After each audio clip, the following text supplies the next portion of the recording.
In this video, we'll be discussing runtime polymorphism. You know, C++ has a feature like polymorphism. Since C++ is object-oriented programming, and every object-oriented programming has one of the important features as polymorphism.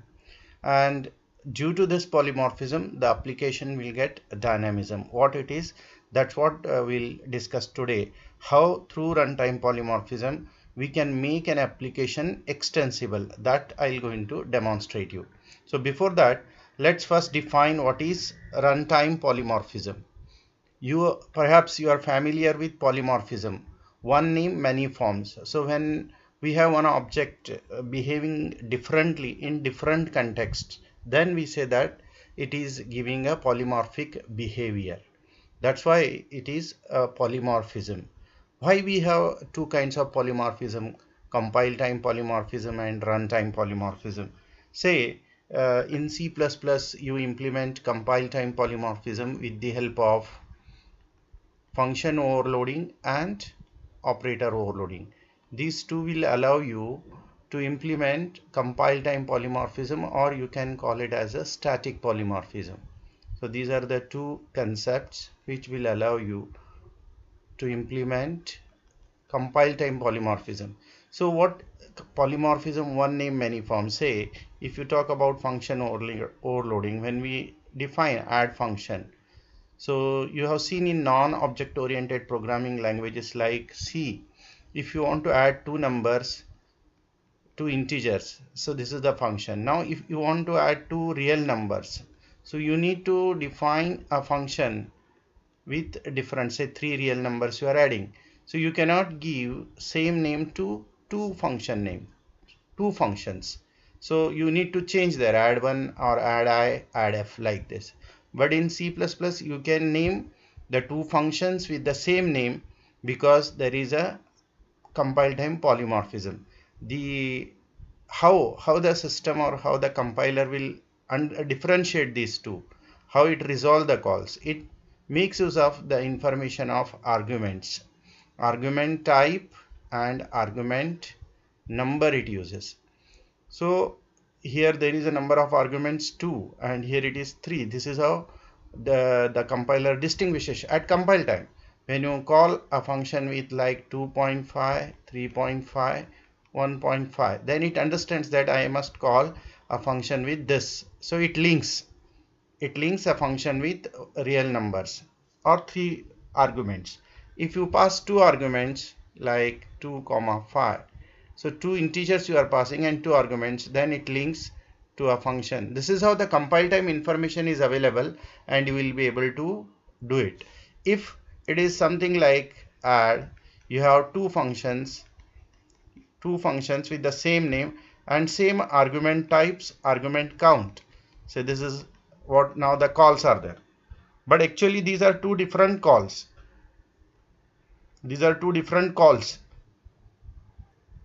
As these two are two different calls, we must link to two different functions. The definitions are different, but the calls are same. So system or compiler will not be able to link these calls. So what it does, it postpones till the runtime, postpones the linking of these calls to functions till runtime. So when it resolves these things at runtime, we say that it is implementing runtime polymorphism. So I'll show you one example how it is there, but before that we'll see why we need RTP. So in the beginning I told you that through RTP the application will get dynamism. Through RTP the application will get dynamism. So what is the meaning of dynamism? Or it will become dynamic.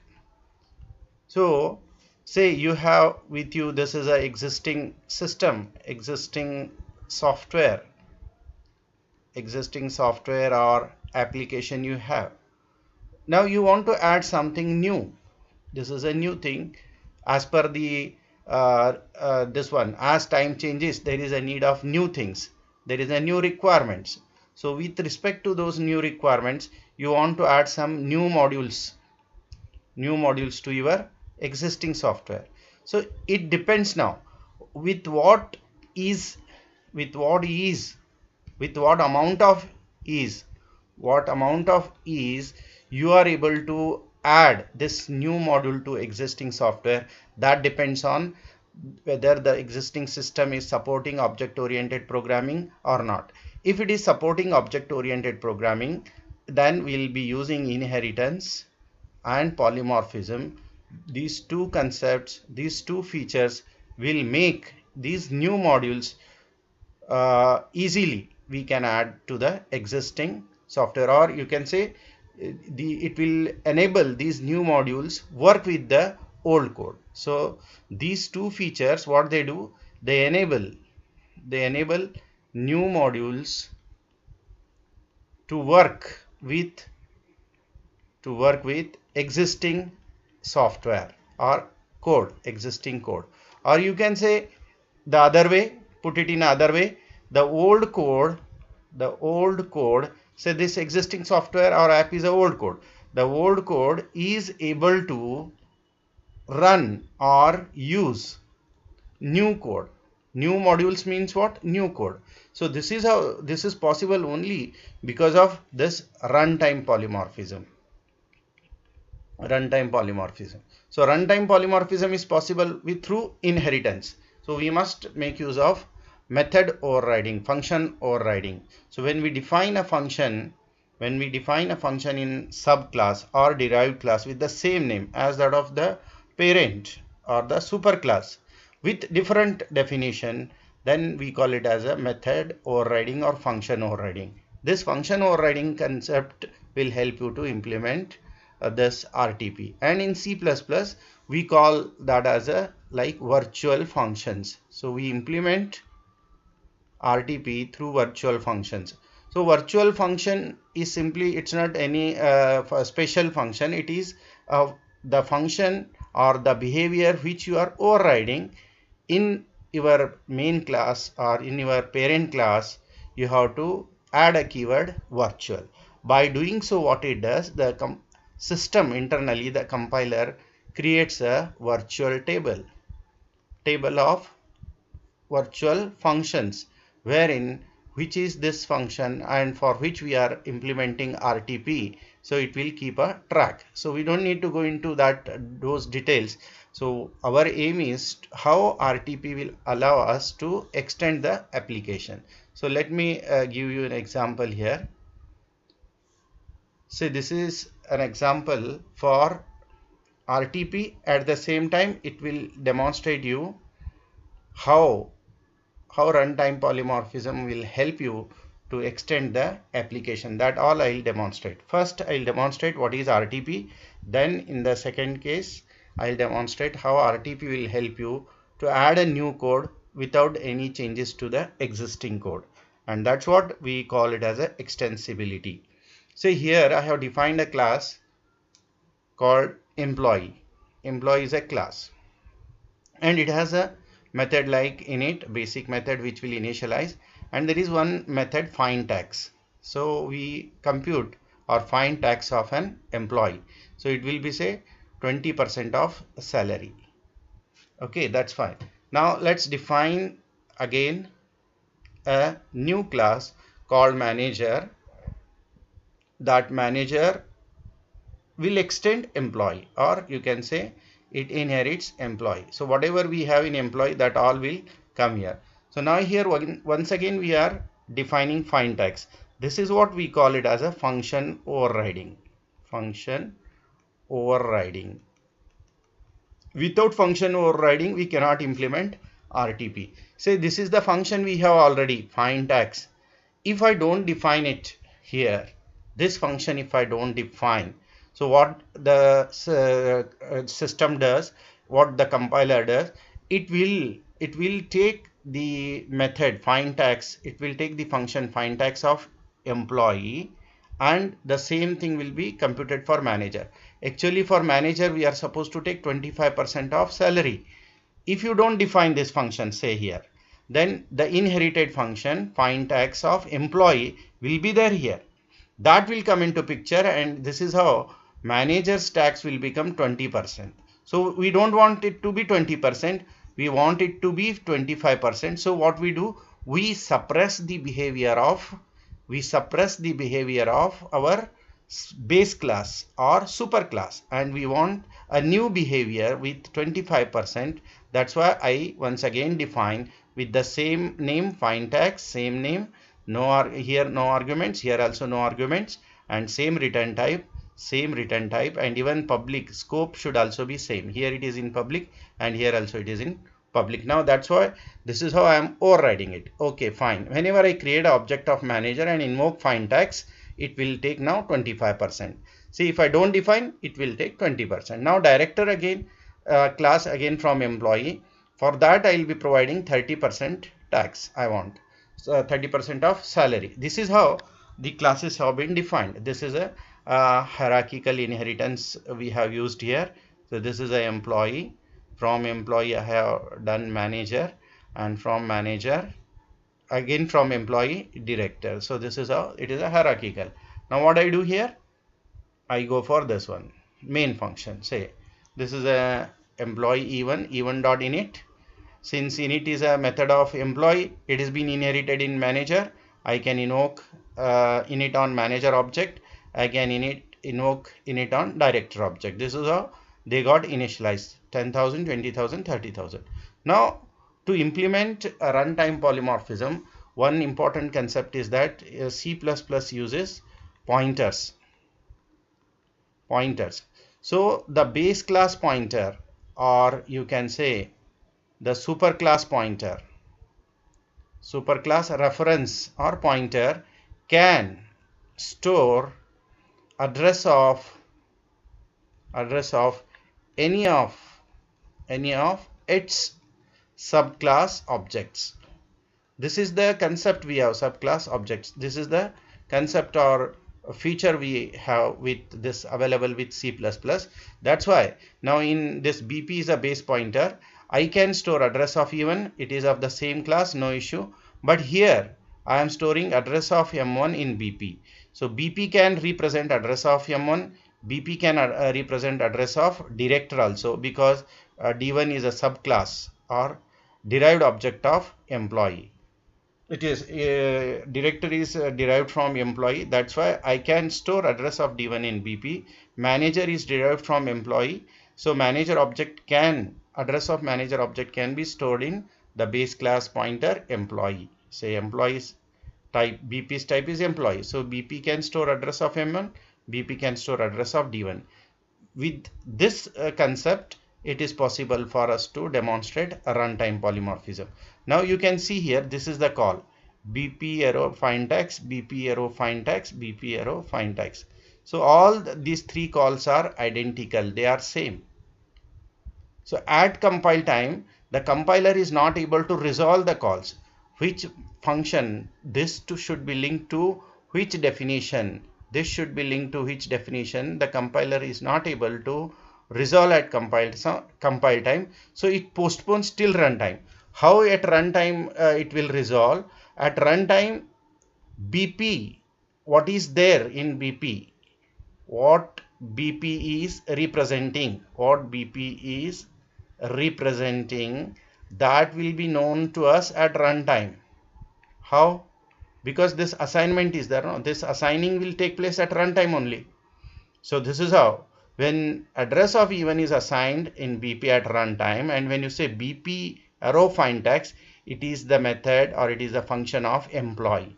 And here when you say BP, now at runtime BP, what is there in BP at runtime? Address of M1 is there. So it is the find tags. It is find tags of manager will be invoked here. Now here at this point, what is there in BP? We have transferred address of D1 in BP. So now BP is representing address of director. So find tags will be of director. So this is how you will get the ET 20%, MT 25%, DT 30% you will get. So that this thing I will demonstrate you now here with program. Let's go to program and check it. Same program I have defined here. You can see here it is same program. I'll just scroll down. You can just have a look at this. So this is a class employee. Again, with the 20% tax I have defined, class manager 25%, director 30%. This is how it is there. Then I have class employee even dot init, manager m1 dot init. The initialization will be there. Then I have created a base class pointer that will going to represent objects of its derived class like manager, director.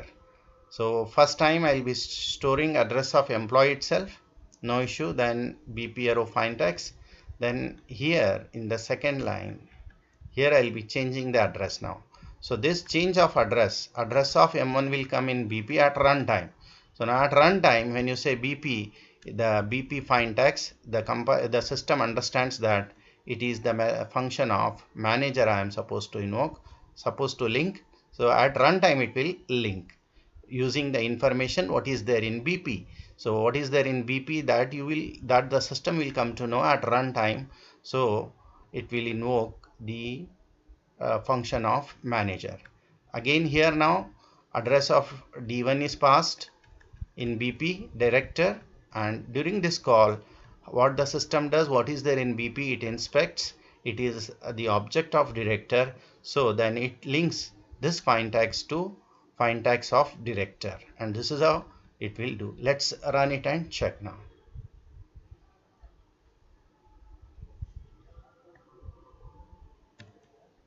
Let's run it. So employee tax 2000, 4000, 6000. Actually what we have passed here, 10,000, 20,000, 30,000. So 20% of 10,000 is 2,000, and 25% of 20,000 should be 5,000, and 30% of 30,000 should be 9,000. But we are getting here the output as for all it is 20%. So 2,000 is 20% of 10,000, 4,000 is 20% of 20,000, 6,000 is 20% of 30,000. So this is how we are getting something wrong here. So what's the problem here? Here I told you that we must label the function which we are overriding as virtual. If you don't label it virtual, then RTP will not be implemented. So this what I just demonstrated, it is not RTP because it is not invoking the required methods. So in order to implement RTP, you must label this method or function of base class as virtual in C++.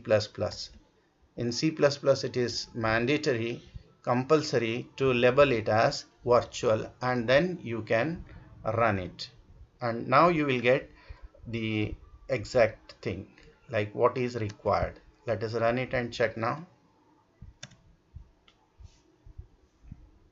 See now 22,000 is a 20% of that 10,000, 5,000 is 25% of 20,000, 9,000 is 30% of 30,000. So this is how we are able to implement RTP. So the calls are same. The calls are same here. You can see in the main function the calls appear same way. That's why I have segregated here double. So this is ET, BP arrow find text, BP arrow find text, and here also it is BP arrow find text. So this is how RTP is implemented. This is RTP. Now this RTP I will use for demonstrating extensibility, how the software can be extended, how the application can be extended. Let me now add, say right now we have three classes here, employee, manager and director. So tomorrow there is a need, after some days there is a need or requirement that you must add a new class to your system. Say there is a need of class supervisor, then you need to compute tax of supervisor also. Just see here now, this is the example that I'll going to demonstrate here. Again it is same, just this time what I'll do now, I'll add one more class, supervisor. Say I'll be adding a class supervisor to my program like this. So this is a supervisor, say I have added, this is a new code, or you can say this is a new module. I told you know in there in the slide, it is a new code or new module. So this you want to add to the existing one. So how your existing software, how your existing system will take or will be able to use this code, that's what I'll demonstrate now. Just see, let me paste here, cut it and paste.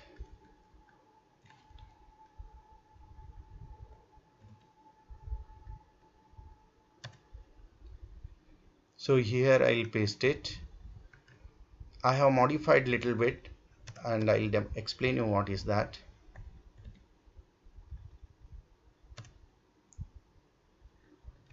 So this is what I did now. What is the modification I did? I defined one more function like computax. You know, it is a simple function, normal function computax, but for computax I'll be passing address of E1, address of M1, address of D1. This is how I am passing. It is same function. Since EP, employee pointer, this EP, since this EP is a base class, it can hold address of manager because manager is a derived object. It can hold address of D1. D1 is a derived object. So this way it will work. Let me run it once again. Same program it is. I have not introduced this supervisor thing into this one. Just I have added supervisor, but I have not created supervisor object. Just what I want to demonstrate here, it is the same one which I demonstrated earlier, but with some separate definition for computax. The output will be same way. Let's run it and check now. Just a moment. Like here, we have removed this one, no, supervisor. I'll remove this error. Find text supervisor double. So we'll put it in comment once again. That will not create any issue. We'll put it in comment as earlier. Later on I'll remove it.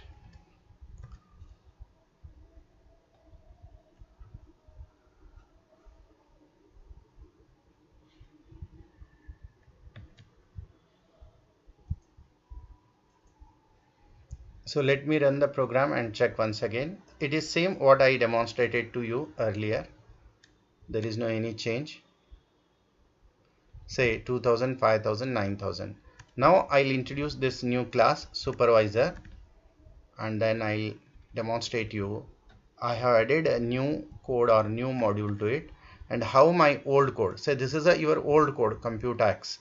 This function is your old code. Actually entire thing is old, but here since this is particularly using that supervisor object, say I'll add one supervisor here.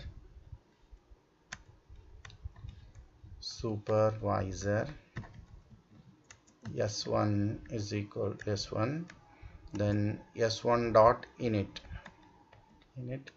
Let's say he has 5000 as this one salary, and we are giving 10%. So 10% of 5000 is 500.